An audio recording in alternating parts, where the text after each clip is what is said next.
معروف لکھاری اور تجزیہ کار وجاد مسعود نے کہا ہے کہ سینئر صحافی ارشد شریف کے بے رحم قتل کی واقعاتی جزیات ابھی سامنے آنا باقی ہیں، مگر حقیقی سوال تو یہ ہے کہ کینیا میں مارے جانے سے پہلے انہیں اچانک اپنا چلتا ہوا ٹی وی پروگرام بند کر کے پاکستان کیوں چھوڑنا پڑ گیا۔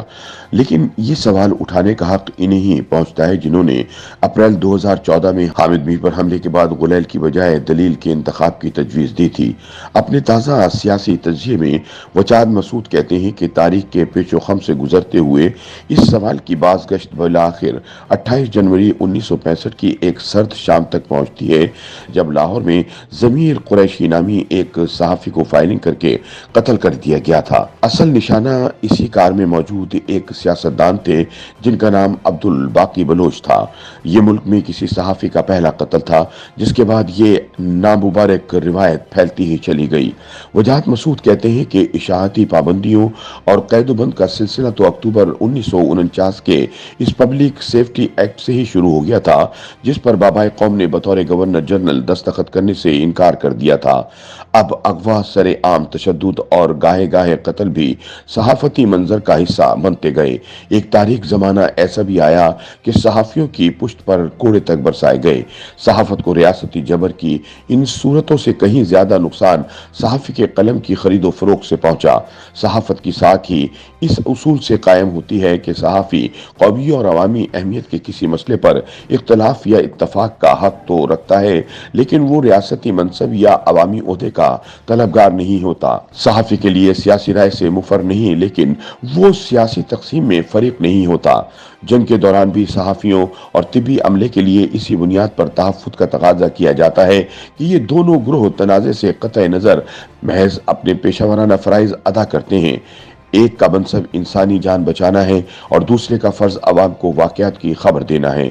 خبر سے محروم عوام اپنے حقوق سے آگاہی نہیں رکھتے اور اپنے مسائل کا درست تجزیہ نہیں کر سکتے۔ یہ وہ نقطہ ہے جہاں ریاست اور حکومت میں حد فاصل کی ضرورت پیش آتی ہے۔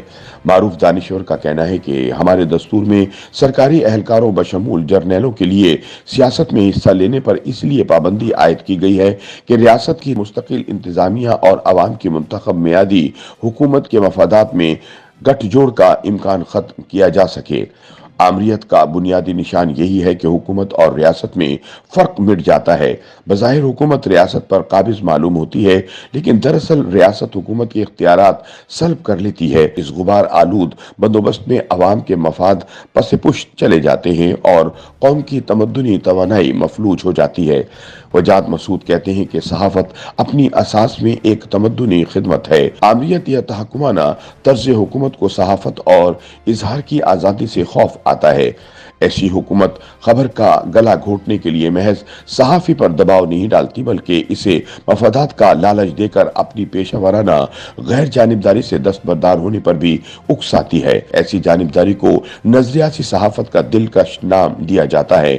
اچھی صحافت نظریاتی نہیں ہوتی، دستور اور قانون کے دائرے میں اصولی موقف اختیار کرتی ہے۔ اصولی اور نظریاتی صحافت کا یہ باریک فرق محض اصلاحات کا کھیل نہیں، یہ ایسا ہی جوہری فرق ہے جو نظریاتی اور جمہوری ریاست میں پایا جاتا ہے۔ جمہوری ریاست سیاسی نظریات میں جانبدار ہونے کے بجائے مختلف سیاسی مکاتب فکر کو مساوی دستوری تحفظ فراہم کرتی ہے۔ نظریاتی ریاست قوم کے کسی ایک دھڑے کو ترجیحی درجہ دے کر پیوستہ مفادات کی آبیاری کرتی ہے۔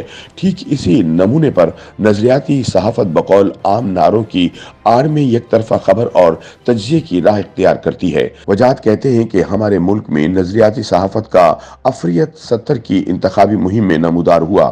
ایوب، آمریت، دباؤ اور ترغیب کے حربوں سے صحافت کو نیم جان کر چکی تھی۔